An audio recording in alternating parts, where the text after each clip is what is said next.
রোজার জন্য নিয়ত ফরজ, নামাজের জন্য নিয়ত ফরজ। নিয়ত তো সমস্ত ইবাদতের জন্য জরুরি, কিন্তু নিয়ত করা জরুরি, নিয়ত বলা জরুরি না। নিয়ত করা এক জিনিস আর নিয়ত বলা আরেক জিনিস। মুখে নিয়ত বলে আর অন্তরে নিয়ত করে, অন্তরে নিয়ত করে আর মুখে নিয়ত বলে। ইবাদতের মধ্যে নিয়ত করা ফরজ, কিন্তু নিয়ত বলাটা ফরজ বা সুন্নত কোনটাই না।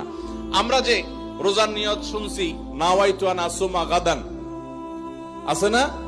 বিভিন্ন আপনার ক্যালেন্ডারেও লেখা থাকে, ভিত্তিহীন। নবী করিম সাল্লাল্লাহু আলাইহি সাল্লামের কোন জয়ীফ জাল হাদিসেও এরকম রোজার কোন নিয়তের কথা কোথাও বর্ণিত হয় নাই। ইসলামের নামে নকল আমল করলে সওয়াব হবে না গুনাহ হবে?